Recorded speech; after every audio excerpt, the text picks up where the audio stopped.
Hello दोस्तों, कैसे हैं आप सब। तो चलिए हम संविधान सभा के जो कुछ बचे हुए प्रश्न थे उनको भी जल्दी से पूरा कर लेते हैं और फिर हम इसके बाद अगले टॉपिक जो है हमारा salient features of the Indian constitution उस पर जंप करेंगे। ठीक है, तो चलिए जल्दी से हम अ, इस संविधान सभा के चैप्टर को कंप्लीट करते हैं।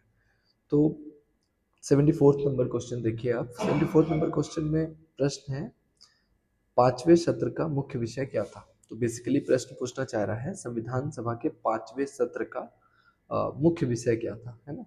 इससे पहले भी आपने एक प्रश्न देखा होगा कि प्रारूप समिति का गठन निम्नलिखित में से किस सत्र में किया गया था संविधान सभा की। तो उसका उत्तर था थर्ड, है ना, थर्ड। तो वैसे ही हालांकि एक एक सत्र के बारे में याद रखना बहुत मुश्किल है, क्योंकि टोटल 11 सत्र हुए थे, 11 बैठकें हुई थी। लेकिन हाँ, कुछ ऐसे सत्र हैं जो विशेष प्रावधान रखते हैं, जैसे कि थर्ड में प्रारूप समिति, है ना। और पहले तो सबको पता है कि पहले जो हुई थी 9 दिसंबर से लगभग 23 दिसंबर तक, उसमें क्या क्या हुए थे। अब थर्ड में क्या हुआ था अभी हमने डिस्कशन कर लिया। फिफ्थ में क्या है एक बार ये भी आकर देख लेते हैं। तो समितियों का गठन, कार्यविधि का अंगीकरण, मसौदा निश्चित समीक्षा संशोधन, इनमें से कुछ भी नहीं था। इसका आंसर है विभाजन संबंधी चर्चा, रियासतों का एकीकरण, नागरिकता अधिकार और अल्पसंख्यक के मुद्दे। ठीक है, तो एक्चुअली इस समय देश के सामने सबसे बड़ी चुनौती ये थी कि रियासतों का भारत में विलय करवाना, नागरिकता करना कि किस नियमों के तहत क्या क्या प्राथमिकता देनी होगी हमें नागरिकता के लिए, क्योंकि ऑब्वियस सी बात है कुछ लोग पाकिस्तान जाना चाह रहे थे, कुछ पाकिस्तान से इंडिया आना चाह रहे थे, वही सेम यहाँ से वहाँ भी था। अल्पसंख्यकों के अधिकारों की बात की जा रही थी कि ठीक है, जो मेजोरिटी में है वो तो अपनी जगह ठीक है, लेकिन जो अल्पसंख्यक है उनके अधिकारों की रक्षा कौन करेगा, है ना। जब कभी भी देश में ऐसी कोई घटना होती है, देश का विभाजन होना या फिर कोई ऐसी, तो सबसे ज़्यादा मुश्किल अल्पसंख्यकों के साथ होती है। और इसी तरीके इन सब विषयों पे चर्चा हो रही थी, है ना। तो इसका आंसर होगा बी। तो आप इसे याद रखिएगा, फिफ्थ संविधान का पांचवा सत्र किस विषय में था, है ना। चलिए अब आठवें सत्र की बात की जा रही है। ऐसे प्रश्न आते नहीं हैं, लेकिन हमें हर एक तरीके से तैयार रहना चाहिए। तो इसका आंसर है 30 जुलाई 18 सितंबर 1949। ठीक है, और इसके बाद ही जो 9th सेशन था उसमें संविधान सभा का मतलब प्रॉपर मसौदा दिया गया था। तो ये जो 30 जुलाई से 18 सितंबर 1949 तक चला, इस पे विभिन्न प्रावधानों पे चर्चा की गई थी। और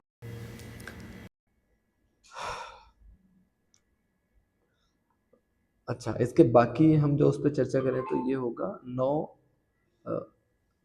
4 नवंबर 1948 से 8 जनवरी 1949, नहीं ये गलत है, और अक्टूबर ये भी गलत है। तो इसका सही आंसर यही होगी। ठीक है, चलिए संविधान की मूल प्रस्तावना को किसने सजाया था। तो संविधान की मूल प्रस्तावना को सजाने का जो श्रेय है वो है ब्योहर राम मनोहर सिन्हा को। तो बहुत ही अच्छे चित्रों के साथ कलात्मक सजावट की है ब्योहर राम मनोहर सिन्हा ने। ठीक है, उन्होंने संविधान की प्रस्तावना और विभिन्न भागों को आप देखेंगे तो भारतीय संस्कृति और इतिहास से जुड़े कई प्रकार के चित्रों को, जिसमें से सिंधु घाटी सभ्यता,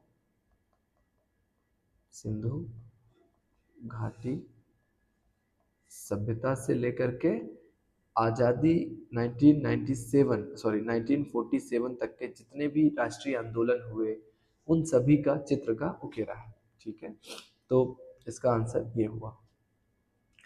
और जैसे अगर आप देखें तो जो प्रेम बिहारी नारायण रायजादा है, इन्होंने अ, देवनागरी लिपि में बहुत सुंदर हस्तलिपि से संविधान को लिखा था, है ना, जब चित्र नहीं बनाए थे।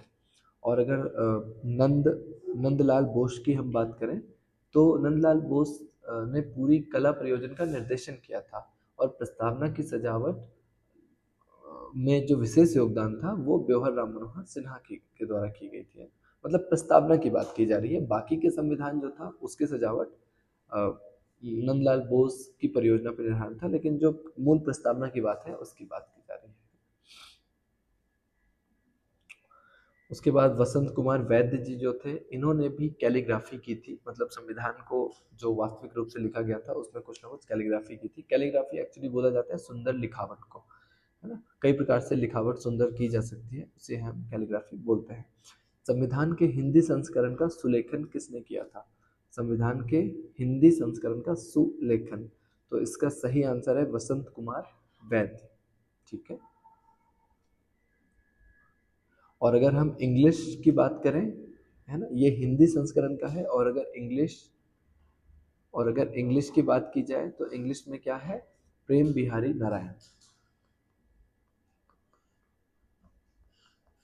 प्रेम बिहारी नारायण, इन्होंने इंग्लिश में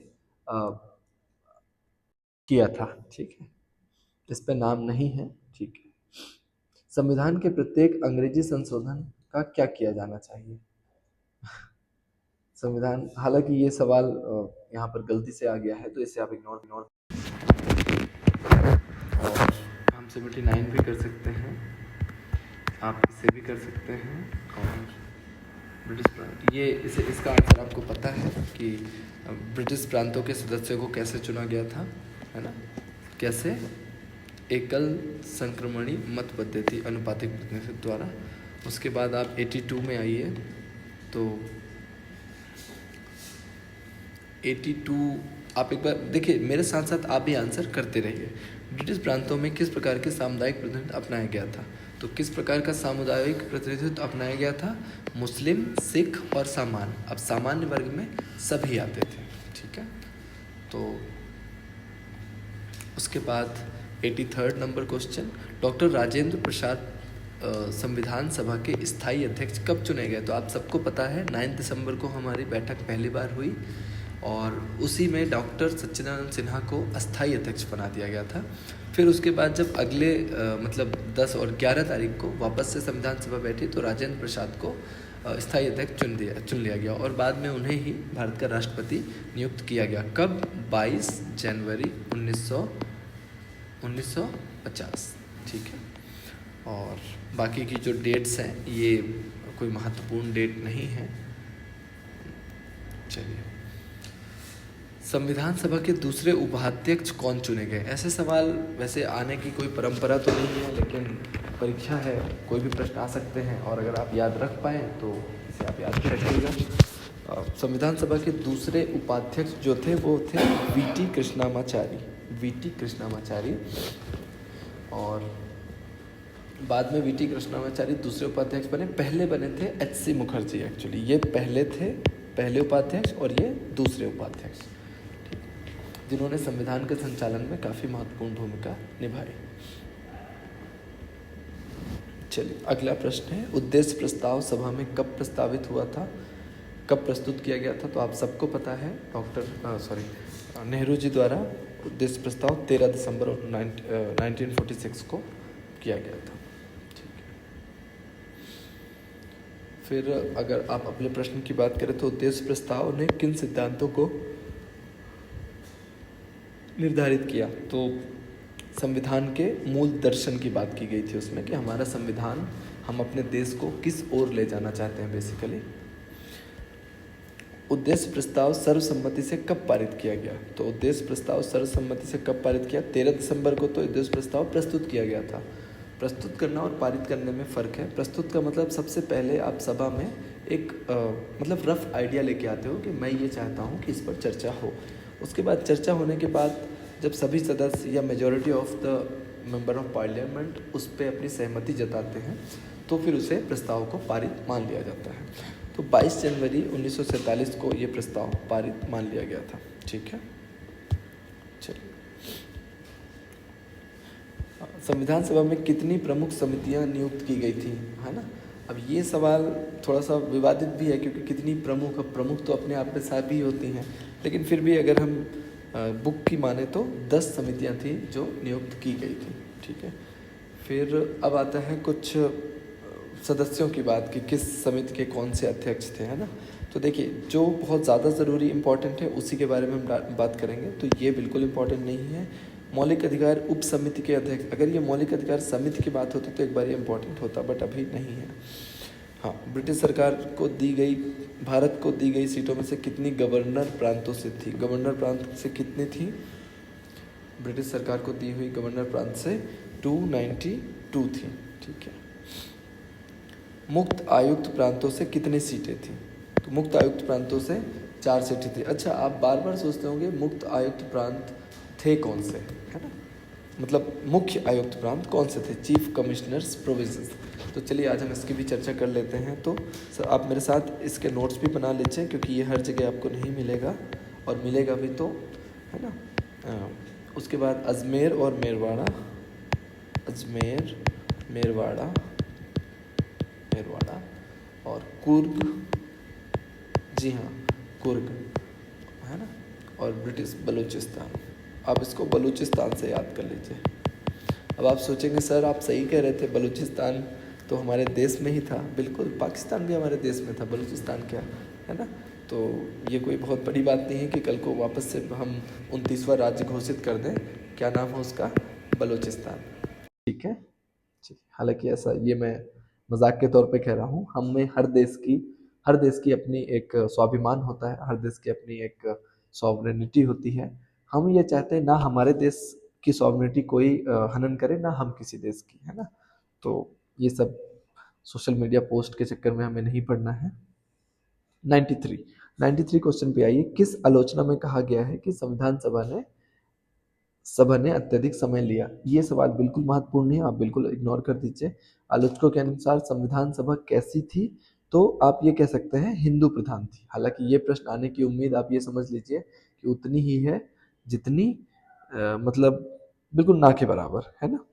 चलिए, संविधान सभा के सचिव कौन थे? ये एक अच्छा प्रश्न है। संविधान सभा के सचिव कौन थे? ये एक अच्छा प्रश्न है। हालांकि मेरी नज़रों में अभी तक ऐसा कोई प्रश्न आया नहीं है, लेकिन अगर मैं होता तो इस पे एक सवाल जरूर पूछ सकता था। ठीक है। तो संविधान सभा के आप एक शब्द में याद रख लीजिए, BN राव तो नहीं थे, वो सलाहकार थे। और राम मनोहर सिन्हा और कृष्ण वैद्य, ये संविधान को सजाने का काम किया था इन्होंने। और HV आयंगर, ये संविधान सभा के सचिव थे। ठीक है। चलिए, 96 भी आप छोड़ सकते हैं, अगर आपको लगता है तो आप सॉल्व करिए। कांग्रेस ने किस सत्र में आधिकारिक रूप से संविधान सभा की मांग की थी? चलिए, ये भी एक ठीक सवाल है। देखिए, कांग्रेस ने किस सत्र में आधिकारिक संविधान सभा की मांग की थी? इन्होंने मांग की थी, लेकिन इससे पहले सबसे पहले आइडिया किसका था? जी हाँ, आप कमेंट सेक्शन में बता सकते हैं, MN रॉय का, MN रॉय। और ये जो कांग्रेस ने मांग की थी, तो ये उन, देखिए होता क्या है, सपोज करिए कि मैं MN रॉय हूँ और किसी कांग्रेस अध्यक्ष या किसी के साथ बैठ के बातचीत कर रहा हूँ। तो मैंने एक आइडिया दे दिया किसी कांग्रेस के मतलब अध्यक्ष को, मान लीजिए नेहरू के साथ साथ, और मैंने बोला नेहरू एक काम करो, आप तो आप हमारे देश में संविधान की बात करिए, आप हमारे देश में भी संविधान सभा के द्वारा बनना चाहिए। तो नेहरू जी को ये आइडिया, हाँ बात तो सही है। फिर उन्होंने आधिकारिक रूप से कांग्रेस की तरफ से संविधान सभा की मांग चालू की, है ना? तो अगर प्रश्न आता है कि सबसे पहला आइडिया किसका था, तो आइडिया MN रॉय का था। और कांग्रेस ने मतलब किस पार्टी ने अगर बात की जाती तो कांग्रेस ने, क्योंकि बेसिकली उस समय पर एक ही पार्टी थी, कांग्रेस, है ना? तो हाँ, अब इसके हम आंसर पे आते हैं। तो 1938, है ना, 1938 में भारतीय राष्ट्रीय कांग्रेस ने आधिकारिक रूप से संविधान सभा की मांग की। यह मांग, जैसा कि मैंने अभी बताई थी, कि पंडित जवाहरलाल नेहरू के नेतृत्व में उठाई गई थी। और कांग्रेस का कहना था कि भारत का संविधान भारतीयों द्वारा ही बनना चाहिए। देखिए, संविधान सभा की मांग का मतलब ही ये हुआ कि सभा में कौन लोग आएंगे? भाई भारतीय रहेंगे। और भारत का संविधान बनना है तो ब्रिटेन के लोग थोड़ी बनाएंगे, हमें खुद का संविधान बनाना चाहिए। इस वजह से बोला गया कि हमें सबसे पहले कांग्रेस ने, और कांग्रेस में भी किसने? डॉक्टर नेहरू जी ने। सबसे, हाँ ये भी एक अच्छी बात है, संविधान सभा की पहली बैठक किस शहर में हुई? ये सवाल भी काफी अच्छा है। हालांकि सभी बैठकें एक ही शहर में हुई थी, कोई शहर बदले नहीं गए थे, क्योंकि संविधान सभा दिल्ली में थे तो दिल्ली में ही होगा, है ना? लेकिन हो सकता है किसी को ऐसा लगे कि अ, चलिए, संविधान सभा की पहली बैठक दिल्ली में हुई। ठीक है।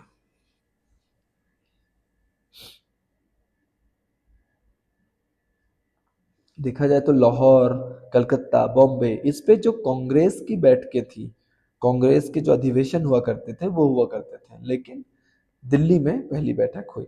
भारतीय संविधान पूर्ण रूप से कब लागू हुआ? आप सबको पता है, गणतंत्र दिवस हम मनाते हैं।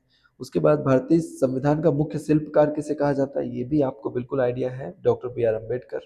संविधान सभा में उद्देश्य प्रस्ताव किसने प्रस्तुत किया? जवाहरलाल नेहरू। ठीक है। अस्थाई संसद कब से कार्य करने लगी? संविधान सभा भारत की अस्थाई संसद के रूप में कब से कार्य करने लगी?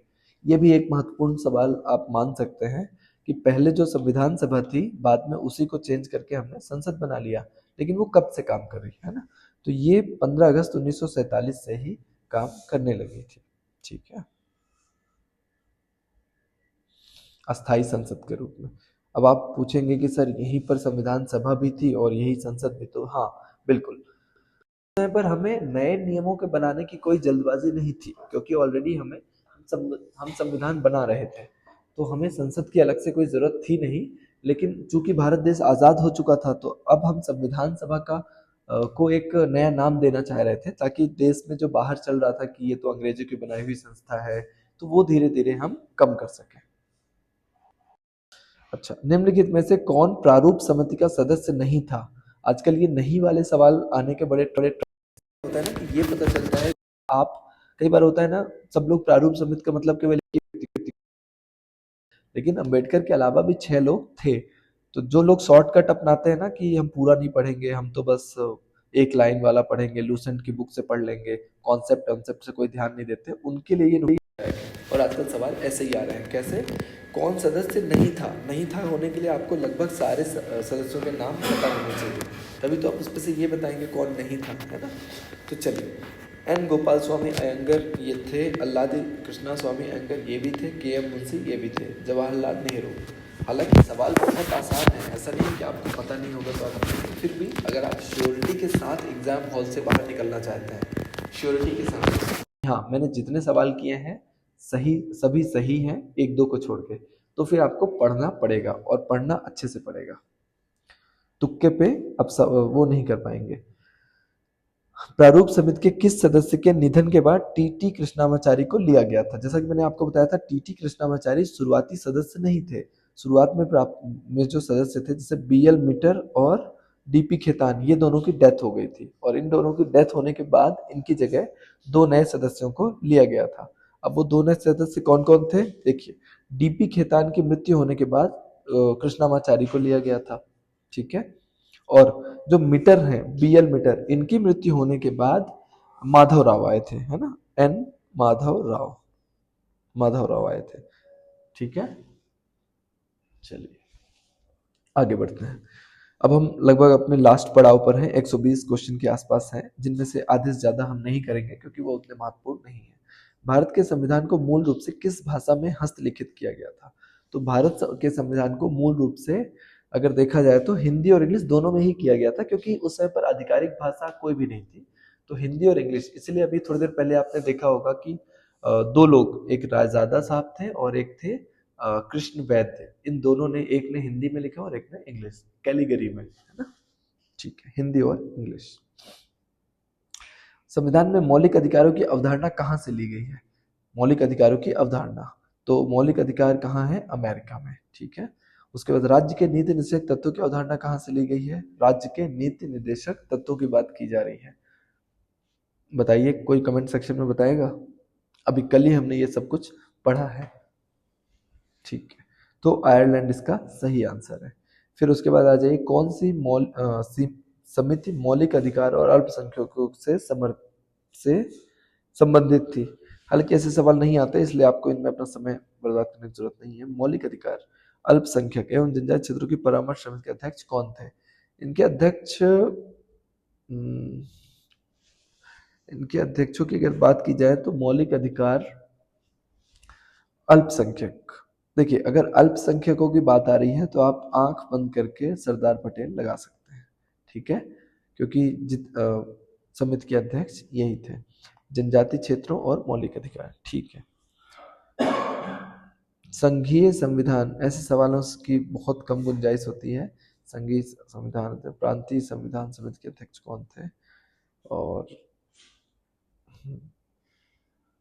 हाँ, एक ये सवाल अच्छा है और ये बन भी सकता है। मसौदा संविधान जनता के लिए कब प्रकाशित किया गया? मसौदा संविधान का मतलब होता है कि सरकार ने अपने तरफ से पूर्ण रूप से मतलब संविधान को बना लिया है, और लेकिन वो जनता के लिए दे दिया जाता है कि आप भी अगर कोई अपने सुझाव देना चाहते हैं तो आप दे सकते हैं, मतलब फाइनल ड्राफ्टिंग के पहले। तो कुछ लोग इसका आंसर लगाएंगे 49, लेकिन ये आंसर गलत है। उसका सही आंसर है 48। ठीक है, मतलब देखा जाए तो संविधान का जो प्रारूप था वो फरवरी 1948 में जनता के लिए प्रकाशित किया गया था, ताकि आम नागरिक, विद्वान, जितने भी लोग मतलब हैं, जो संसद में सारे लोग तो नहीं आ सकते थे उस समय पर, 299 सीटें थी, तो जो बाहर बैठे हुए लोग थे वो भी तो विद्वान थे, वो भी अपने आप में काफी नॉलेज होता था उन्हें, तो वो भी चाहते थे कि देश की जो संविधान बन रहा है उस पर हमारा भी कुछ योगदान हो। तो संस्थाएं होती थी, एनजीओज वगैरह, जो चाहते थे वो अपने को सुझाव दे सके। ये संविधान निर्माण की एक लोकतांत्रिक प्रक्रिया का महत्वपूर्ण भाग भी माना जा सकता है, क्योंकि ठीक है, अगर कोई कहे कि केवल 299 लोगों ने मिलकर संविधान बनाया, तो ऐसा नहीं है। जहां जरूरत पड़ी और संविधान जब पूरा बन गया उसके बाद जनता के लिए खोल दिया गया कि आप पूरा पढ़िए, और आपको लगता है कि कहीं कुछ सुधार की गुंजाइश है तो आप बिल्कुल बताइए। तो काफी अच्छी बात है, मतलब मुझे लगता है ये बहुत ही शानदार बात है, क्योंकि देखिए 1948 की बात है ये, और हमारा संविधान लागू कब हुआ, इसके लगभग 2 साल बाद, है ना। 50 में लागू हुआ है, 1950 में। तो हमें बहुत ज्यादा समय दिया गया कि देखिए आप आराम से इसको देख लीजिए, कुछ हो तो आप बताइए। इतना लोकतांत्रिक मुझे नहीं लगता कि कहीं और भी देखने को मिलेगा। संविधान सभा ने संविधान बनाने में कुल कितना समय लिया? तो 2 वर्ष 11 महीने 18 दिन, ये फैक्ट है, इसे याद कर लीजिएगा। संविधान सभा में कुल कितने सत्र हुए? देखिए अभी पहले सारे क्वेश्चन ऐसे आ रहे थे जो हमने नहीं किए क्योंकि जरूरत नहीं थे, लेकिन अब जो प्रश्न आ रहे हैं वो सारे इंपॉर्टेंट हैं। तो संविधान सभा में कुल कितने सत्र हुए थे? संविधान सभा में 11 सत्र हुए थे, कहीं 11 कहीं 12 आता है, लेकिन जहां तक मैंने पढ़ा है वो तो 11 ही है। ठीक है, 11। ये प्रश्न आप छोड़ सकते हैं, मतलब जनरल नॉलेज के लिए आप चाहें तो याद कर लें कि संविधान निर्माण के दौरान कितने संशोधन प्रस्तावित किए गए थे। तो 7,635 संशोधन प्रस्तावित किए गए थे। सारे हुए या नहीं वो बात की बात है, लेकिन लगभग 8,000 संशोधन प्रस्तावित किए गए थे, है ना। संविधान सभा में प्रस्ताव में कितने संशोधनों पर चर्चा हुई थी वास्तव में, और चर्चा कितने की हुई थी? मतलब संशोधन वही बात है कि जैसे बताया ना कि आम नागरिकों के लिए खोल दिया गया था, तो आम नागरिकों से जो वो आए थे कि हाँ करना चाहिए, तो उस पर लगभग 8,000 थे। और चर्चा कितने में हुई थी? लगभग 2,473 जो वैलिड पॉइंट थे। ऐसा भी कई बार होता है ना कि कुछ लोगों ने कुछ ऐसी चीजें लिख दी होंगी जो सरकार को लगा नहीं ये तो कोई मतलब की ही नहीं है, फालतू की बातें हैं। तो जो उनमें से वैलिड पॉइंट थे वो थे लगभग उन 2,500 पे प्रॉपर चर्चा हुई थी। चलिए फिर आते हैं, हालांकि ये और ये महत्वपूर्ण नहीं है तो आप इसे छोड़ भी सकते हैं, ठीक है। तो चलिए, हमारा जो संविधान सभा making of the Indian constitution था, ये चैप्टर कंप्लीट हुआ।